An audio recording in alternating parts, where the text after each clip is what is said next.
शिक्षा के 32वें अंक में आपका स्वागत है। मैं हूं चंद्रभूषण अंकुर।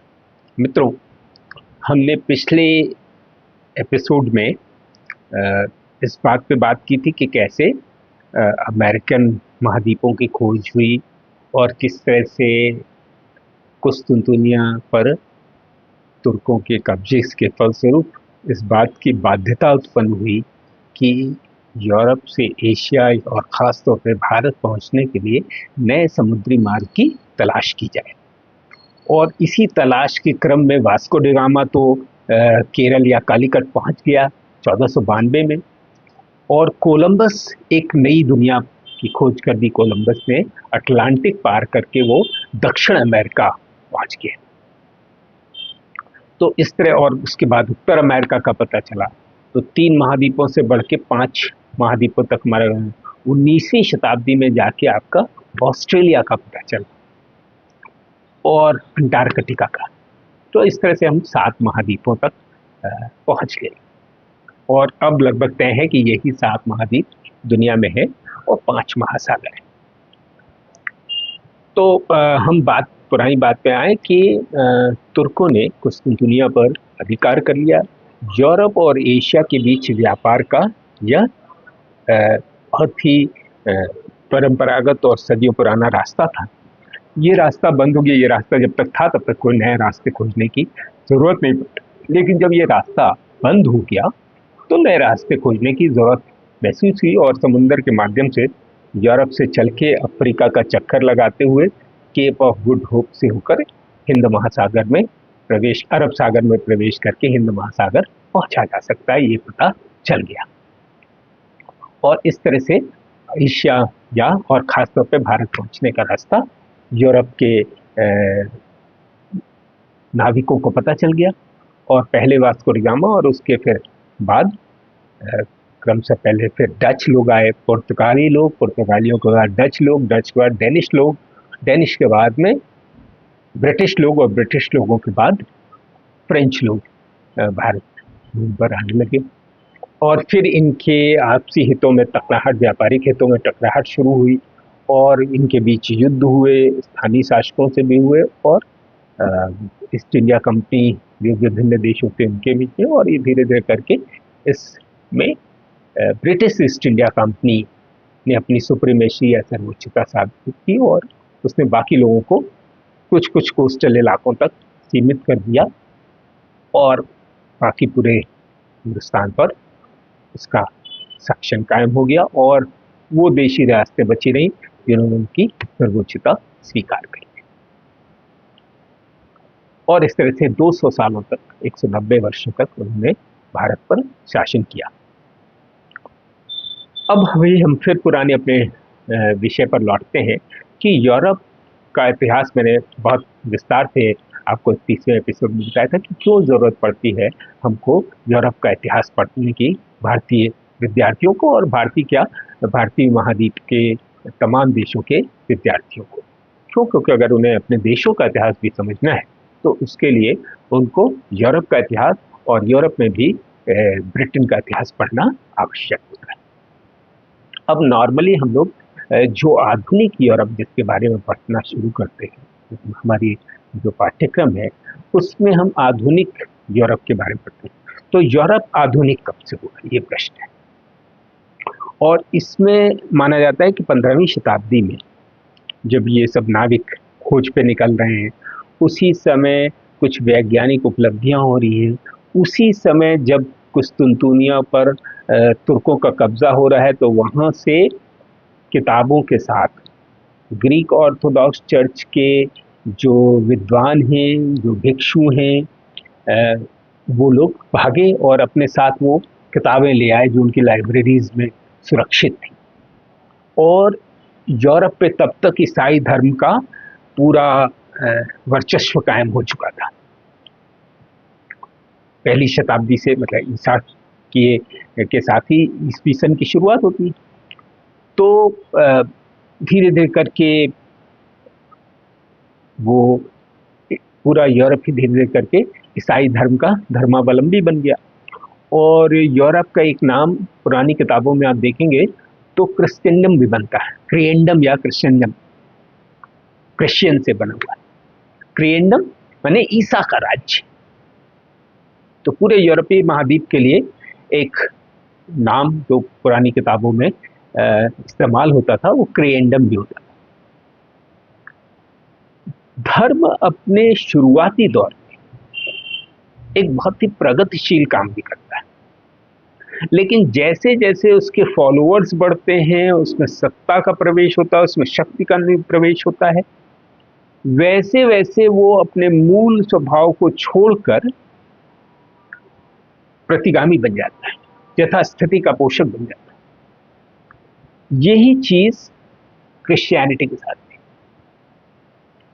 क्रिश्चियनिटी वो धर्म है या ईसाइयत वो धर्म है जिसमें मानव सेवा पर सबसे ज्यादा जोर दिया गया, और ईसा मसीह ने मानव सेवा को ही ईश्वर सेवा बताया। इसीलिए आप देखेंगे तो सेवा के जो प्रकल्प होते हैं, चाहे वो शिक्षा हो, चाहे वो स्वास्थ्य हो, इनमें खास तौर पर ईसाई मिशनरियों का काम बहुत अद्भुत है। आप मेरी बात से इत्तेफाक रखें ना रखें, लेकिन आज भी हिंदुस्तान के किसी शहर में जाएं तो सबसे अच्छा स्कूल, अगर वहां मिशनरीज का प्रवेश है, तो सबसे अच्छे स्कूल कौन लोग चलाते हैं? मिशनरी। मैं अपने शहर का उदाहरण दूं तो गोरखपुर में कार्मल, लिटिल फ्लावर, लड़कों के लिए लिटिल फ्लावर, लड़का तो कॉमन कोएड हो गया, लड़कियों के लिए कार्मल। एक जमाने तक सबसे अच्छे, फिर उच्च शिक्षा में सेंट एंड्रूज कॉलेज, वही एक था ही। उसके बाद यूनिवर्सिटी आई, गोरखपुर विश्वविद्यालय का अस्तित्व आया, या गोरखपुर विश्वविद्यालय सेंट एंड्रूज के जो प्राचार्य थे उनके पहल से गोरखपुर में विश्वविद्यालय की स्थापना हुई, चाको साहब, और भी लोग लगे, लेकिन जो तथ्य है वो मैं बता रहा हूं। अस्पताल सेवा का भाव, आज भी आपको भारतीय नर्सें पूरे यूरोप में, अमेरिका में, सारी दुनिया में भारतीय नर्सों की डिमांड, और खास तौर पे कौन? केरल की नर्सें, क्रिश्चियन मिशनरीज की, तो पूरा पूरा जीवन दान दे देते हैं। ये एक सच्चाई है। और इसी तरह उन्होंने प्रवेश भी किया, इसी तरह लोगों को उन्होंने मुरीद भी बनाया। उन जगहों तक जहां सरकारें नहीं पहुंच पाती थी, वहां मिशनरीज ने प्रवेश किया। भारत के दुर्दांत इलाकों तक जहां सरकारों की पहुंच नहीं थी, वहां मिशनरीज अपनी जान हथेली पर रख के गए, और उन्होंने जाके किया क्या? सेवा, स्वास्थ्य सेवाएं। और अगर किसी मरते हुए आदमी की आप जान बचाते हैं, तो वो आदमी तो अगर बच गया तो आपका मुरीद रहेगा ही जिंदगी भर, आपकी बात मानेगा ही। और दूसरा उन्होंने काम किया, शिक्षालय बनाना, स्कूल खोले दूर दराज के इलाकों में भी। ये सेवा भाव और धर्म के प्रति समर्पण का भाव था। जब यूरोप में पुनर्जागरण के बाद धर्म सुधार आंदोलन शुरू होगा और कैथोलिक धर्म के विरुद्ध एक आंदोलन चलेगा और एक प्रोटेस्टेंट मत पैदा होगा, तो उसके चलते जो यूरोप में जनसंख्या का नुकसान कैथोलिक चर्च को हो रहा है, उसकी भरपाई करने के लिए तमाम उपनिवेशों में कैथोलिक मिशनरी जाएंगे और वहां पर नए लोगों को धर्म में दीक्षित करेंगे। वो एक अलग विषय। अभी हम मैं पुनर्जागरण से नॉर्मली हम यूरोप के इतिहास की शुरुआत करते हैं। तो आज के एपिसोड में मैं सिर्फ पुनर्जागरण के कुछ पहलुओं की ओर, कि क्यों पुनर्जागरण शुरू क्यों हुआ, पहला सवाल। रेनेसां या पुनर्जागरण क्यों शुरू हुआ, तो इसके लिए हम कहेंगे कि कुस्तुनतुनिया पर तुर्कों के कब्जे के चलते जो परिस्थितियां उत्पन्न हुई, उनसे यूरोप में पुनर्जागरण शुरू हुआ। युद्ध धार्मिक आधार पर था। इस्लाम के धर्मावलंबी, ईसाइयत के धर्मावलंबी शासकों पर हमला कर रहे हैं और ईस्टर्न रोमन एम्पायर पर विजय हासिल करके इस्लाम के धर्मावलंबी वहाँ काबिज हो जा रहे हैं और वहाँ से ईसाई धर्मावलंबी, मैंने बताया था कि वो ग्रीक ऑर्थोडॉक्स चर्च का मुख्यालय था, तो वहाँ से भिक्षु ये सब भागेंगे और ये अपने साथ पुरानी किताबें, पुराना ज्ञान लेकर उस यूरोप में पहुंचेंगे जो धार्मिक जकड़ के चलते अब लगभग स्टैग्नेंट हो चुका है।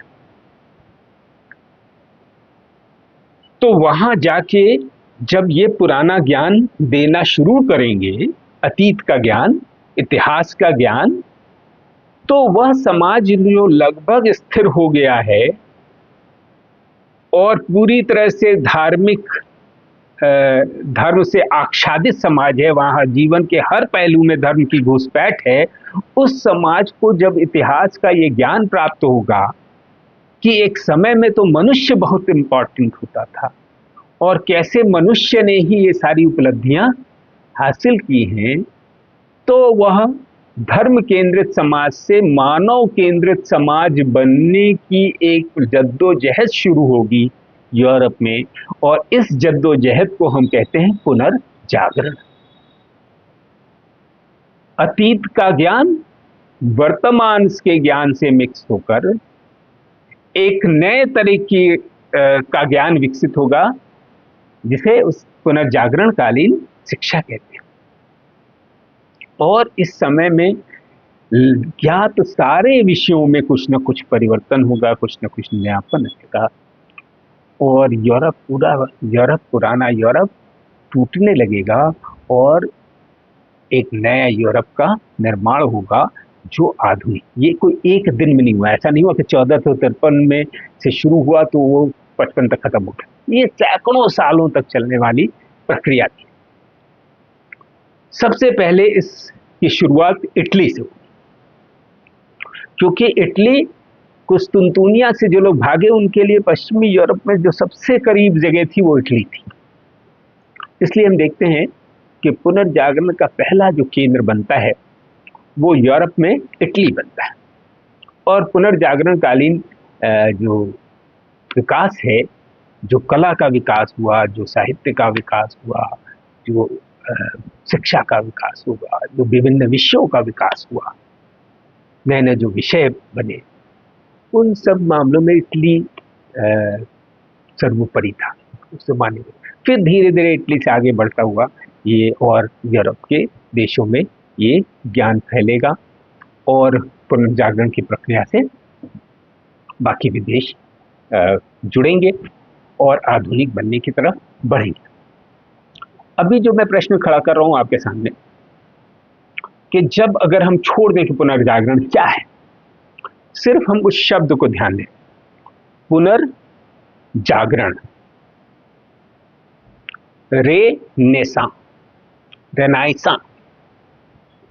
रेनाइसा का हिंदी अनुवाद हम लोग करते हैं पुनर्जागरण या पुनर्जन्म। तो इसमें जो गौर करने वाली बात है, जहां से हम लोग को ये बात कैसे हम खोलते हैं परत इतिहास को, वो देखने के लिए पुनर्धन जागरण, इसका मतलब ये हुआ कि यूरोप पहली बार नहीं जग रहा है, पहले यूरोप जग चुका था, कालांतर में सो गया और 15वीं शताब्दी में कुछ ऐसी परिस्थितियां पैदा हो रही हैं जिसमें यूरोपीय समाज फिर से जगा। इसलिए इस घटना को जागरण नहीं कहा, पुनर्जागरण कहा। तो अब यहीं से एक सवाल और खड़ा होगा कि पहले यूरोप कब जगा हुआ था, कब से कब तक सोया और दोबारा से 15वीं शताब्दी में जगा, ये तो हमको पता है। तो इसका जवाब भारतीय संदर्भों में हम बहुत आसानी से हम ढूंढ सकते हैं। 26 जनवरी, 15 अगस्त, जितने भी हमारे राष्ट्रीय उत्सव होते हैं, उन अवसरों पर अल्लामा इकबाल का एक तराना जो है बहुत जोर शोर से बजाया जाता है, सारे जहां से अच्छा हिंदुस्तान हमारा, हम बुलबुलें हैं इसकी, ये गुलशता हमारा। अगर आप में से सब लोग इस गाने में अगर गौर से देखेंगे तो इसी में उसका जवाब छुपा है कि यूरोप कब जगा हुआ था। और मैं यहाँ हम लोग क्लास में होते तो मैं थोड़ा और समय लेता और विद्यार्थियों से पूछता कि गाने की लाइनें गुनगुनाइए, और हम लोग खुशते हैं इसमें। ये मैं करता था क्लास में, लेकिन यहाँ पर चूंकि समय की सीमा है हमारे सामने, तो इसलिए मैं ही आपको उसका उत्तर बता देता हूँ कि उसी में एक लाइन आती है, रोम यूना मिट गए जहां से, बाकी अभी है लेकिन नामो निशा हमारा, कुछ बात है कि हस्ती मिटती नहीं हमारी, सदियों रहा है दुश्मन दौरे जहां हमारा। तो मित्रों, यूरोप पहले कब जगह था? रोम और यूनान की सभ्यता जिस दौर में अपनी पराकाष्ठा पे पहुंची, तो ये दो सभ्यताएं थीं जिन्होंने दुनिया को बहुत कुछ दिया है। मानव सभ्यता के इतिहास में इन दो सभ्यताओं का, यूरोप की रोमन सभ्यता और यूनानी सभ्यता का एक बहुत बड़ा रोल है। तो पुनर्जागरण इसलिए कहा कि पहली बार नहीं यूरोप जग रहा था, उससे पहले भी जग रहा था। कब जगा हुआ था? रोमन सभ्यता और यूनानी सभ्यता के विकास के दौर का यूरोप जगा हुआ था। फिर जैसे जैसे क्रिश्चियनिटी का दौर, ईसाइयत का दौर आया, धर्म जैसे जैसे एक धर्म को मानने वाला पूरा समाज बन जाएगा, पूरा धर्म आच्छादित समाज, थियोसेंट्रिक समाज, धर्म केंद्रित समाज यूरोप बना, तो धीरे धीरे धीरे धीरे यूरोप में एक तरह का स्थायित्व, ठहराव आ गया। ऐसा नहीं कि ठहरा ही रहा, मतलब ऊपरी तौर पे हमको बहुत सारी गतिविधियां नहीं दिखती। तो ये जो दौर है, यानी छठी सातवीं शताब्दी से लेके 15वीं शताब्दी के पहले तक का, 14वीं शताब्दी तक का, उसमें मानते हैं कि यूरोप में एक तरह का ठहराव है।